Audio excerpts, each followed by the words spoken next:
Yan. So, dito naman po sa MAPE activity natin, ayan. So, dito pa rin tayo po mag-start sa music. Music. Aha, yan. So, unit 2 tayo. And then, lesson 2, Music of Mindoro. Ayan. So, pag kinlik nyo siya, ayan. So, pag kinlik nyo siya, so dito kayo mag-start sa page 34, no? The Music of Mindoro. Yan. So, meron tayo dyang vocal music. Okay? So, meron tayo dyang vocal music. Ayan. So, itong part na to ng activity dito sa page 35 ay wag na pong gawin, no? Create your own ambahan and perform in the chant in front of the class. So, hindi po siya gagawin. Okay? So, meron tayo dyang different instrumental music, the bangsi, the subing, the gitgit, yung agong. Yan. So, yan po siya on page 35. And then for our evaluation, so ito lang po yung gagawin ninyo. So you have to identify kung ano yung names na nandito sa page 36. Okay, so anong pangalan nito? Ito, number 2, number 3, at saka number 4. Ayan. And then dito sa kabila, sa letter B, so you have to provide two examples of Mangyan songs and describe their function. So ano yung pwede siyang i-google, ano? So ano yung first example nyo ng Mangyan song, tapos kung para saan yung song na yun ng Mangyan. So at least dalawa. Okay? So ni-request talaga dito na perform ambahan. So wala na siya. Okay? So hanggang dito lang tayo, no? So sasagutan lang po ay letter A at saka letter B. So kaya na to ng one half crosswise, okay? So para hindi masayang naman yung yung paper. Okay po. So yun yun. Yun yung sa music natin. Yan. For the arts,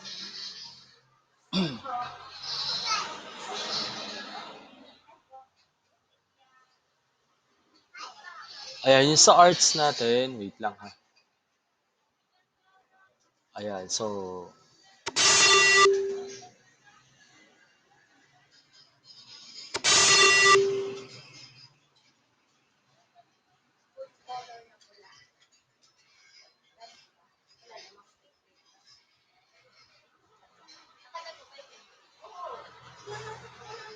ayan, saan na ba tayo?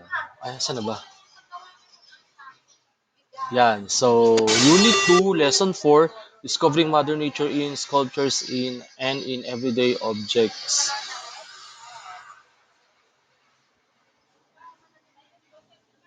Okay, wait lang ha, loading. Ayan. So, oh, may umahabol pa. Ayan. So, lesson number 4, Unit 2, Lesson number 4, Discovering Mother Nature in Sculptures and in Everyday Objects. So, dito po kayo mag-start sa page 134. Yan. So, ano nga ba yung madidiscover natin kay Mother Nature? So, marami yan. Siya nga pala, no, naalala ko yung pinagawa ko na activity last time, yung sa arts ninyo. Ay, nako. Wala lang. Wala akong masabi. Anyway, ay nako. Ayan. Uulitin ko uli. Sana pag gagawa kayo ng arts, hindi yung tapos na yung pasahan, tsaka pa lang kayo gagawa. Hindi yung kung kailang pasahan na, ay tsaka gagawa. As much as possible, kung kaya naman siyang gawin ng mas maaga, gawin kaagad. Okay? Hindi yung kung kailang ngayon ang gagawin ko, pag nagtanong kayo ng Thursday, hindi ko sasagutin yan. Kaya tumawag kayo, kaya mag-chat kayo, never ako magsasagot, okay? So kung naka-upload naman yung video at buo naman yung video, sige, mapapanood nyo naman siya. Pero kung halimbawa putol, o di yun lang yung sasagutin ko. Hindi yung kung kailang pasahan, tsaka lang gagawin. Ay nako. Anyway, so ito po siya yung makikita ninyo dito sa sa lesson number 4. Yan, o di ba meron din tayong mga banga. Yan, so something like that. Meron din tayong tinatawag na dama, no? Actually, board game siya. Yeah. O, di ba? Cute. So, yun po yung ano natin, yung part ng arts natin na to. No? May chess pa nga tayo, tsaka Scrabble. Oh. Yeah. Okay, so for your activity, ayan. So for your activity, i-ano ko lang siya, explain ko na lang dito. Ayan, kahit wala akong masyadong kaharap dito sa Google Meet, si Rowan lang. At saka si Loris na napagkamalan ko si Ryzen. Ayan, yung camera ko kasi ano eh, nako, lagi na nagloloko. Anyway, dahil tsaka andito pala si gwapong-gwapong si Gerson eh. Ano, hindi ka pa pagod? Anyway, so yung gagawin natin ay ito po ay po pwedeng gawin sa ano lang sa ang tawag dito sa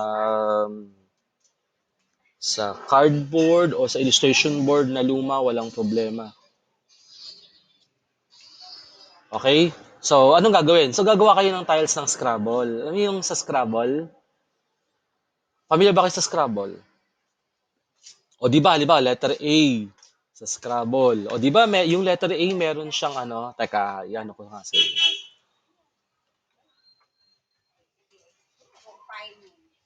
Wait lang, ano natin sa Google.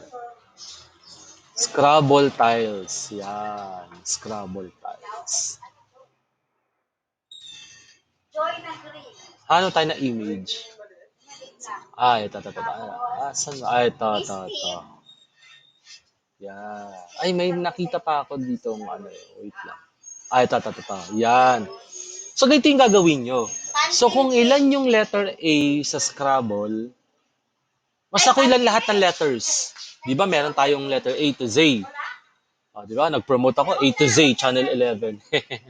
Yung letter A, kung ilan ang letter A sa Scrabble, kung ilan yung letter B sa Scrabble, letter C hanggang letter Z, yun po yung ipapasa sa akin sa Friday. Halimbawa, ang letter A natin ay 15 pieces.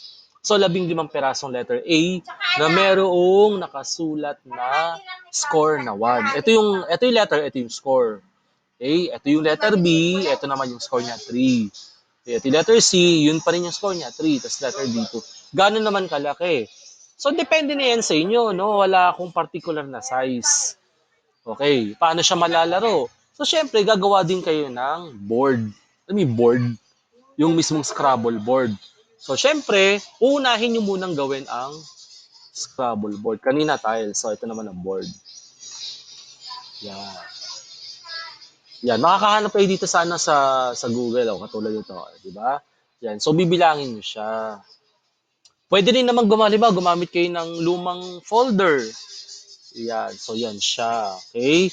Di na po natin kinakailangan gumamit pa ng pagkalaki-laking illustration board. Ayan. So kung gaano kalaki yung tiles, I mean yung board, yung boxes nyo doon sa board, so yun, ganun din po kalaki yung tiles na gagawin ninyo. Okay? So naintindihan po ba ako? O may tanong ba? So ang unang gagawin yung board. Ito po ay kahit na anong materyales ha.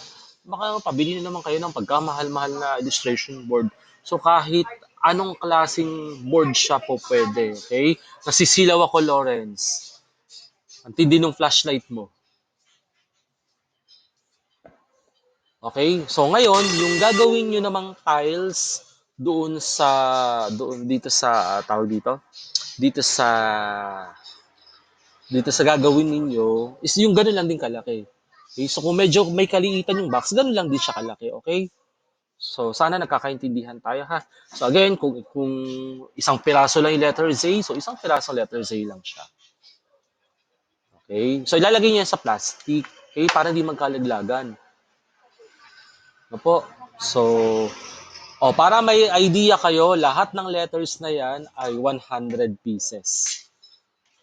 Ayan, 100 pieces. Okay? So kahit anong materials po pwede ha, kahit anong materials po pwede. So, yaan ay ipapasa, hindi pipicturan. Ipapasa sa Friday. Okay? Naka-bundle siya. Okay? Yung mga tiles i-plastic para hindi magkalaglagan. Okay po? Ayan. So,